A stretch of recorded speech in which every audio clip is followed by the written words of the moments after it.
आ जाए सर, आपकी आवाज बिल्कुल साफ आ रही है क्योंकि उसमें इशू है, बार बार आ रहे हैं। तो सर, वजीर आजम साहब कल लाहौर जा रहे हैं और अपने इत्तेहादियों से मिल रहे हैं और अपनी जो कबीना का इजलास है वो भी कैंसिल किया है।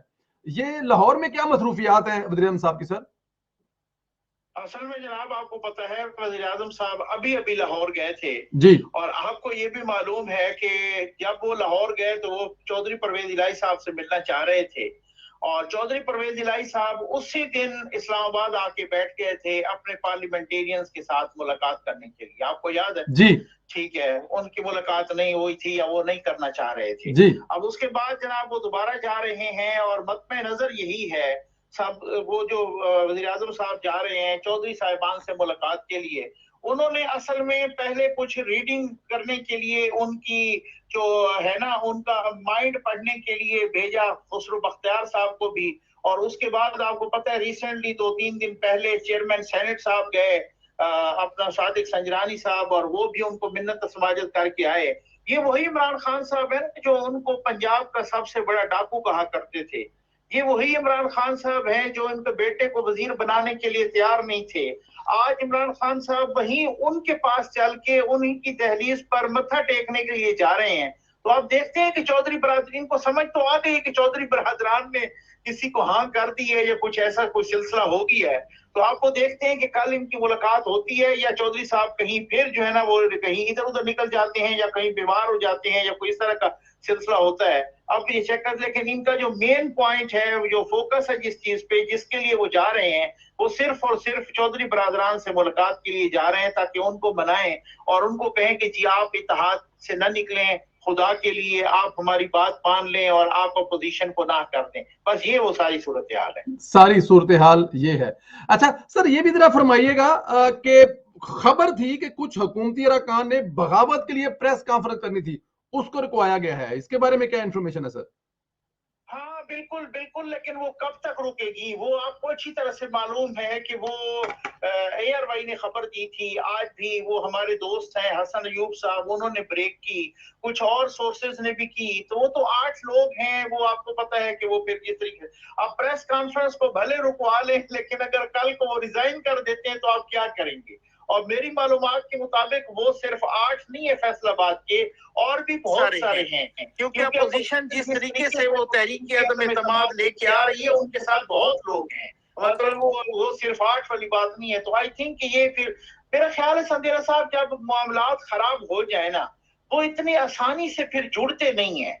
ये असल में कुर्सी और इक्तदार एक ऐसी चीज है कि बंदा 2 मिनट पहले भी नहीं छोड़ना चाहता।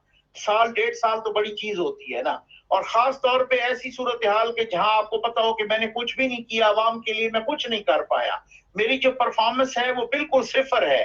इस तो अब तो फिर तो इसके अदरवाइज तो खान साहब तो कहते हैं ना जनाब, आपको याद है ना, वो बड़ा मिसाल दी जाती है जी। हमें, कौम यूथ भी बड़ी मिसाल देती है कि जी खान साहब ने एक प्लेयर को आउट किया तो वो जनाब बिगड़ गया कि जी मैं तो आउट नहीं हूं, और वो जाने के लिए तैयार नहीं थे, अंपायर ने आउट दे दिया तो खान साहब ने खुद कहा कि आप दोबारा आ जाए।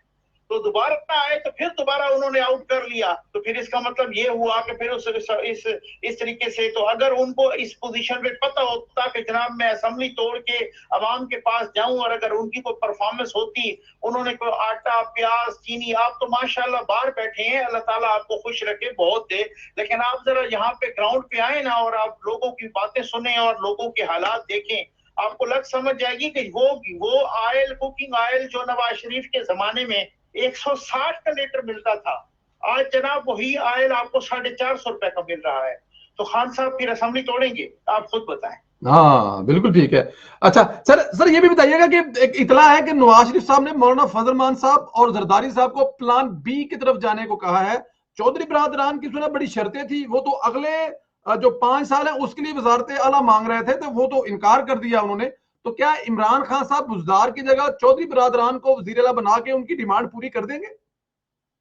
सर मुझे नहीं लगता, मुझे इस वजह से नहीं लगता कि बुज़दार साहब कि अगर वो कुर्बानी आप दे भी दें जी। तो मेरा ख्याल है पोजीशन के नंबर उसके अलावा भी पूरे हो गए हैं, और मुझे नहीं लगता कि बुज़दार साहब की कुर्बानी दे के चौधरी साहबान को वो बना दें। अगर उन्होंने बनाना होता तो बहुत पहले बना लेते, और खास तौर पे उस वक्त तो बिल्कुल ही नहीं बनाएंगे कि जब उनको पता चले कि जी अपोजिशन ने भी प्लान बी पे सोचना शुरू कर दिया है।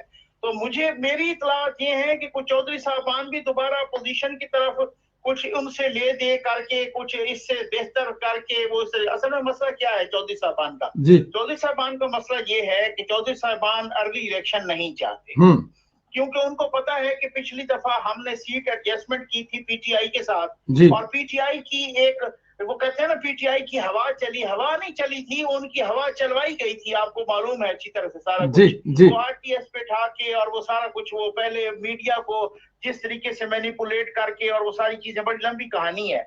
तो वो उनके मुकाबले में कोई बंदा खड़ा नहीं किया पीटीआई ने, और चौधरी साहबान 10 सीटें जीत गए। अब चौधरी साहबान को पता है कि यार हम 10 सीटें जीत गए, हम कब अगले इलेक्शन में 10 सीटें जीतते हैं, ये बहुत मुश्किल है। तो किसी तरीके से ना इसको लंबा खींचा जाए। अब मैं आपको बताता हूँ कि शेख रशीद साहब भी ऐसे हैं कि वो कहते हैं यार हम इसी सिस्टम को किसी तरीके से लंबा खींचे। फवाद चौधरी साहब कहेंगे कि इसी सिस्टम को लंबा खींचे। इसी तरह से शहबाज गिल साहब कहेंगे कि ये सिस्टम थोड़ा लंबा हो। लेकिन जो एमक्यूएम के लोग हैं वो कभी भी ये नहीं चाहेंगे, वो कहेंगे कल इलेक्शन हो जाए, क्योंकि उनको पता है कि जो हमसे सीटें छीनी गई थी अब वो उससे बहुत बेहतर पोजीशन में है। अगर उनकी आज 4 सीटें हैं कराची में, तो कहते हैं कुछ भी हो हम 12-14 तो ले ही देंगे ना, तो बहुत अच्छी पोजीशन में आ जाएंगे। चौधरी साहबान का बहुत उलट सिस्टम है, यानी एमक्यूएम इत्तेहादी होते हुए भी जल्दी इलेक्शन चाह रही है, लेकिन ये इत्तेहादी होते हुए जल्दी इलेक्शन कहते हैं अपोजिशन के साथ भी जाएं तो इस शर्त पे जाएं कि इस सिस्टम को थोड़ा सा खींचा जाए, ताकि ये जो असेंबली है ना अपनी मुद्दत पूरी कर ले। और अगर हुकूमत के साथ भी हो तो वो भी यही चाहेंगे कि किसी तरीके से ये खिंच जाए सिस्टम। तो चौधरी साहबान के असल में प्रॉब्लम ये है, उनको तो वो फिर आपको पता है ना वो बार्गेनिंग, लेकिन होता है बाद फिर इंसान बार्गेनिंग करते करते बहुत कुछ लूज भी कर जाता है। बिल्कुल ठीक कह रहे हैं। मैंने बहुत पहले एक कॉलम पढ़ा था, मुझे अब पता नहीं है कॉलम किन का, तो उन्होंने पंजाबी में लिखा था कि चौधरी बरादरान जो है वो बारात